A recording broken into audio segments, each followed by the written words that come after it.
Yeah, so that's how the money came to me. I didn't deal with Bigelow at all, and I never went to any of the meetings of the UFO Research Coalition. I just heard about them from Dick Hall and some of the other people, Walt Andrews, and some of the other people that were involved at the time. Now, Walt's dead now, isn't he? I'm losing. Is yeah, Walt dead? He passed away. Yeah. Yes, he passed away. That's why MUFON is no longer in Texas. It's in. Yeah. It's moved as a new director's appointed. It's moved. So well, they have Jan to move Harzan was in California, and I know Captain, unless he's moved, was down there at the Cincinnati line, and I was in across the line. I was over in Beaver Dam, Kentucky. Had to go through Louisville and go over to Cincinnati. And I think that's where he and his wife are picking up the ball to hold it for us until we get everybody organized again and public relations and who's doing what. But as far as I know, the directors, some of them look fairly young. I don't even know who they are anymore. I think the Captain's the only one I know on MUFON. But folks, we've got a lot of work to do, and we can't unorganize what we've already got organized. So we've got here's the problem. A lot of people don't want to do it. Mm-hmm. Yeah. Go ahead. Here's the problem. A lot of people do research and investigations, and it's a lot of effort, and especially investigations, if you do it right, it takes a lot of effort. And then writing it up and sending it in, and then to have it disappear like it has with a lot of old organizations or individuals when they pass. Steve Putnam ran the two-state study group. When he passed, his wife threw everything in the dumpster. Great. Okay. In fact, she called some of the people that Steve Putnam worked with, and she said, "Come on over, and you can." Now, what she did is, before she called anybody, she got a dumpster out at her house. She threw all the stuff that Putnam had personally in the dumpster and had it carted away. Then she called these people to come over. And then she said, "Oh, I'm sorry, it's just been carted away." That was her last act of vengeance, because she didn't like what he was doing. He was spending too much time with UFOs and not enough with her. So, wow. So that's part of our culture. Suzanne needs to hear this. That's real vengeance for you, let me tell you. Wow. Yeah, there's nobody really has the right to destroy those things. And so we really have to, boy, was she angry. She was. Really, that is just really an angry person.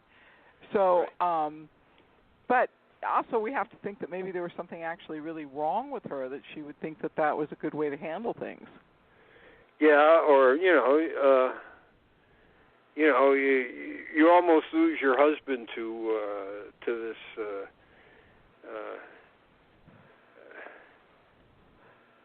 ephemeral phenomena that's going on. So I can see, there are a lot of women that are unhappy about the way that their husbands get so involved in this that they and it's not. In some cases, it's wives too that get too involved.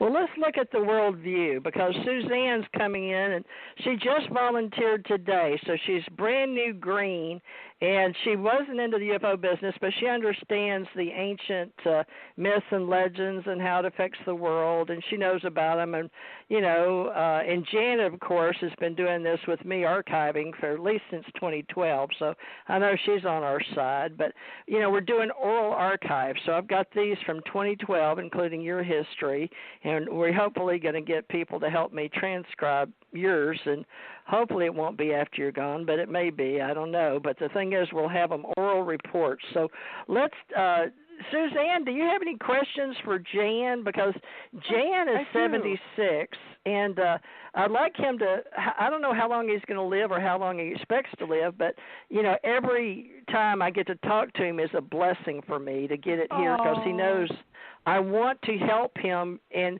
we all the new people that hopefully we'll be training. I hope I'm going to be 69, folks, so I'm not a spring chicken. But we've got to get all the kids into something organized with all these associations around the world and get them working together. So I need to get all the links of people that have been working with Jan or Jan knows and that will help with the ones I know. Because, I know a lot of the old guys, but they didn't know me on the inside or outside. I've been doing this since 1967, but it's hard to keep up with everything. So I've got a lot of women that will help us, but we've got to know how to bring all these groups together. So Worldview, Jan, and Suzanne, on the Worldview, how can we help all these groups? Because there's a lot of issues we're not really getting into. Janet could have helped on that. But you just heard one. Is Janet on the phone with us still? No, she dropped off. She was, but she dropped off because of she had house banging in the background, so she got off. So Jan, are you? Well, first of all, can I say thank you for dedicating your life to collecting this information and creating a chronological history, and thank you today for sharing your oral history with us because. Your oral history is just as valid as a written history, and I really appreciate you taking the time and sharing with us in a very, very honest way.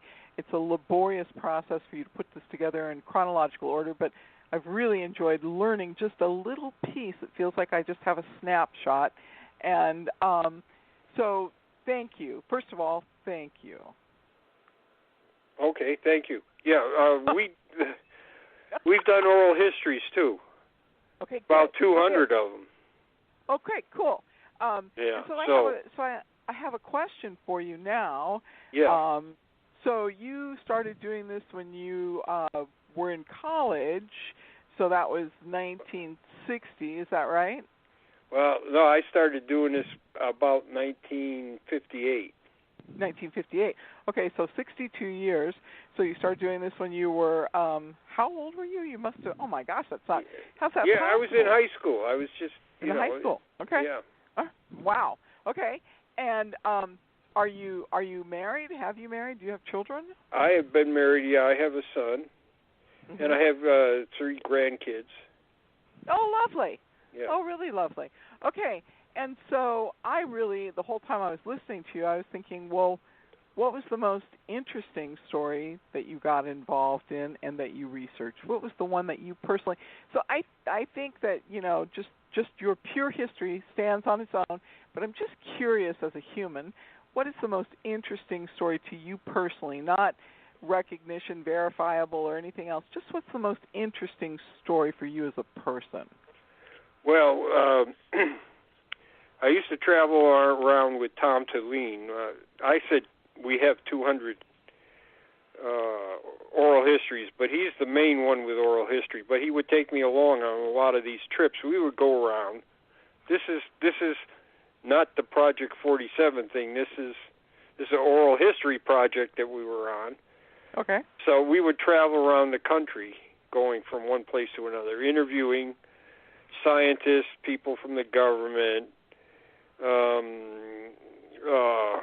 witnesses, and I think we had started out in Arizona, and then we made our way. We did a couple interviews there, and then we made our way to New Mexico. We interviewed a witness there, went through Texas and Oklahoma, and ended up in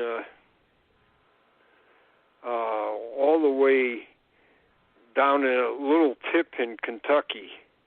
Mm-hmm. And I didn't know anything about this case. I had never read anything about it. Well, I think I'd read something in Hynek, but Hynek doesn't do it justice. So this was the pilot who witnessed this case. He's a B-52 pilot. Okay. And what year is this? 1968. Fabulous. Okay, good. So they kept it out of the Condon report because they fussed around with the investigation until after the report was written and on the Secretary of Air Force's desk. So it didn't. It didn't get in that. It was a fantastic case. Right around the end of the project, there were a lot of fantastic cases that didn't get investigated or only cursory. So, anyways, they had been on nuclear alert, and after you go off nuclear alert, you've got to everything's got to be checked out, the plane, the personnel, and so they were on like a 48-hour flight. They took off and all the equipment and everything, and the people were checked out, and they did certain things that they had to do. That's every nuclear plane that's ever been, B-52 that's ever been on a nuclear duty. So they're coming back to their base at Minot, North Dakota, and as they come in to land, the tower calls them and says, "We've got something that we want you to check out." And he says, "What is it? What is it?" He says, "Just keep flying where you are. It's coming to you." Okay. So, okay, the pilot's flying the plane. He doesn't see what's going on. This UFO comes up in back of him. Okay. And the guy at the radar, he sees this thing, and it's acting. I mean, it's going over 1,000 miles an hour, and it's in back of the plane, and it's going from one side to the other and doing all kinds of weird things, and it's fairly big. And so he starts taking pictures from the radar. No way. Pictures of the radar. No way. Okay. So he's taking a radar picture. Well, it's just, he just knew to do it. I mean, that's the way they're trained, Right. So it's something unusual, so he's going to take a picture, and he takes a whole bunch of radar pictures. The pilot hasn't seen it because it's in the back of him, but he knows it's there because they're telling him that. So they come into land, and the thing is following them. And at a certain point, the radios go out. Now, this is a nuclear-capable aircraft. Right. The radios don't go out. If a radio goes out, they have another one just exactly the same that they can turn that one on. Okay. Both radios go on. They have redundant systems. Both radios go off. Switching to other frequencies doesn't do anything. Finally, the UFO goes down towards the ground, and they're supposed to land. Then a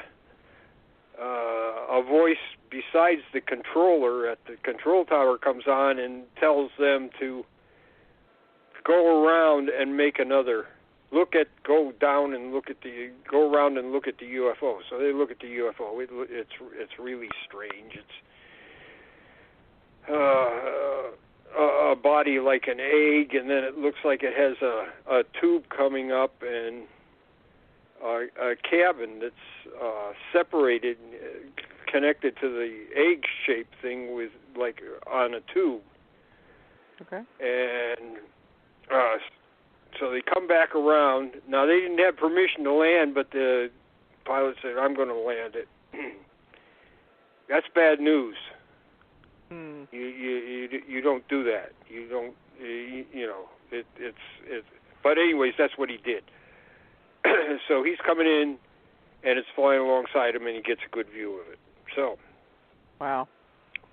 There's several pilots on the plane. One guy was just there for a checkout, but he's the senior guy. So they land.